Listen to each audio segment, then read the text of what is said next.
जो श्री विग्रह है उसमें भगवान की प्राण प्रतिष्ठा की जाती है। जैसे दूध में घी है, पर जब हम उसकी प्रक्रिया करके निकालते हैं तभी स्वाद मिलता है। दूध पीने से घी का स्वाद नहीं मिलेगा। दूध को दधी रूप में जमाना, दधी का मंथन करना, मक्खन निकालना और फिर उसे तपाना, तब उससे जो निकलता है वो घृत होता है। यद्यपि दूध में घी है, पर घी का स्वाद एक निराला है और वो पद्धति से निकलता है। तो ऐसे ही कण कण को मिला करके जब आकार दिया गया और उसे आकार में प्राण प्रतिष्ठा की गई, और जब भक्तजन अर्चना के द्वारा भगवान को वहां प्रकट कर लिए, तो अर्चा विग्रह में स्वयं भगवान विराजमान है। तो अव्यक्त भगवान से व्यक्त भगवान का सुख तो मिलेगा ही अधिक। तो जब हम मंदिर में जाते हैं तो एक विशेष परमाणु, एक विशेष आनंद, एक विशेष सुख मिलता है, क्योंकि वहाँ भगवान प्रगट अर्चा विग्रह के रूप में विराजमान है।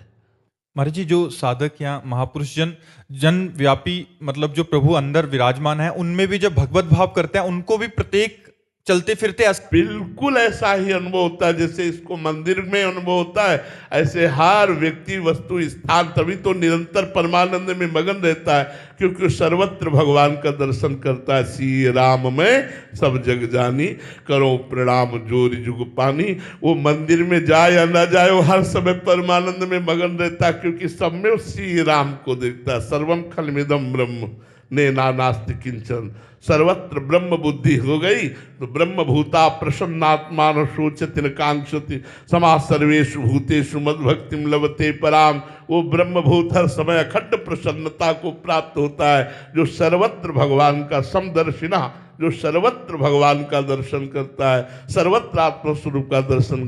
पर वो बच्चा ये अपना अनुभव बता रहा है, ठीक अनुभव बता रहा है, पर ये साधारण कोटि का है। लेकिन असाधारण कोटि का अनुभव यह है कि क्रूर पापी को भी देख करके भी अपने भगवान की स्मृति में, भावना में तन्मय हो जाना, तो जो मंदिर में सुख है वो कण कण में सुख है, ऐसा अनुभव हो जाएगा। तो महाराज जी, क्रूर और पापी की जो प्रकट में लीलाएं होती हैं, तो उस समय अंदर विचार क्या होता है? जैसे हीटर गर्मी फेंक रहा है, लेकिन विवेकवान हीटर की गर्मी और कूलर, फ्रिज आदि, एसी आदि की ठंडी, इन क्रियाओं को देख करके बिजली को नहीं भूलता। उसको पता है बिजली दोनों में एक है। हीटर की गर्मी में और फ्रिज या एसी या कूलर आदि की ठंडी में बिजली तो एक ही है ना। तो ऐसे क्रूर पापी और पुण्यात्मा महात्मा दोनों में भगवान तो एक ही विराजमान है, क्रियाएं दोनों की अलग अलग है। जो क्रिया को देखता है वो कारण को नहीं समझ पाता, जो कारण को देखता है वही समझदार है। कारण सबका परमात्मा है, वही विराजमान सब रूपों में है। गायत्री जी उत्तराखंड से। महाराज जी, आपके चरणों में दंडवत प्रणाम। गुरुदेव, भगवत प्राप्ति और प्रेम प्राप्ति में कुछ फर्क है क्या? भगवत प्राप्ति में मोक्ष भी आता है, सारिष्ट सामीप्य सायुज्य एकत्व आदि, लेकिन प्रेम में एक दुर्लभता है। वो मोक्ष भी दीयमानम न ग्रहणन्ति बिना मत सेवनम जना, वो मोक्ष देने पर भी स्वीकार नहीं करता। वो अपना कल्याण भी नहीं चाहता, वो बस अपने प्यारे के वियोग में तड़पना चाहता है। प्यारे का नाम ले लेकर के उसकी याद में रो रो करके समय व्यतीत करना चाहता है। ऐसे प्रेमी जगत को पावन करने वाले होते हैं।